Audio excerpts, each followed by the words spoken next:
शेर के कर्जदार हूँ। उस दिन तुमने तुम्हारी इज्जत से लौटाई।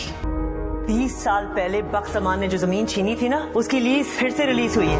अंदर कह रहा है चटनी में छेद है, तमीना ने डूब नहीं डूबना। तुम डर गई।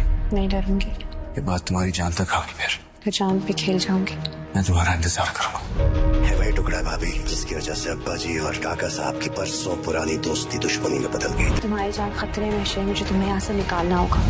टूटे हुए को फिर जोड़ना है।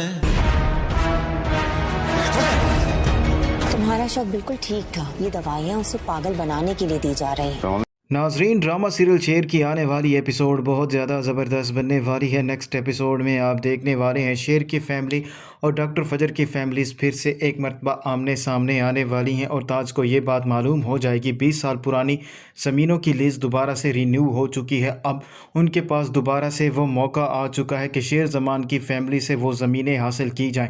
इसीलिए शुजात और बाकी सब लोग इसी बात को लेकर बहुत ज़्यादा खुश हो जाते हैं और वो यही समझ रहे होते हैं अब तो ना ही शेर है और ना ही उसका बाप, तो ये ज़मीनें बदर ज़मान को कभी भी नहीं मिलेंगी और वो बहुत ज़्यादा खुश हो जाते हैं। और वहीं दूसरी तरफ बदर ज़मान भी बहुत ज़्यादा चालाक है, उसे ये बात मालूम है कि वो कभी भी वो ज़मीनें हासिल नहीं कर सकता। इसीलिए वो तहमीना के पास आता है क्योंकि उसको ये बात मालूम है तहमीना बहुत ज़्यादा पढ़ी लिखी है और वही वो ज़मीनें उनको वापस दिलवा सकती है। इसीलिए वो तहमीना के पास आएगा और आकर उसे यही बात करेगा, ये वही ज़मीनें हैं जिनकी वजह से 20 साल पुरानी हमारी दुश्मनी शुरू हुई थी और अब हम ये ज़मीनें उन्हें नहीं दे सकते। तो तहमीना बदर ज़मान से यही बात करे, अगर रईस ज़मान आज ज़िंदा होता तो वो कभी भी ये ज़मीनें उनके हाथ नहीं जाने देता, तो मैं भी ये ज़मीनें उनके हाथ कभी भी नहीं जाने दूंगी। और दोनों फैमिलीज़ एक मरतबा फिर से आमने सामने भी आ जाएंगी और कोर्ट दोबारा भी यही फैसला करती है और सारी ज़मीनें 20 साल के लिए एक मरतबा फिर से शेर ज़मान की फैमिली को अलाट कर देती है। और शुजात जैसे ही ये फैसला सुनता है उसे बहुत बड़ा झटका लगता है।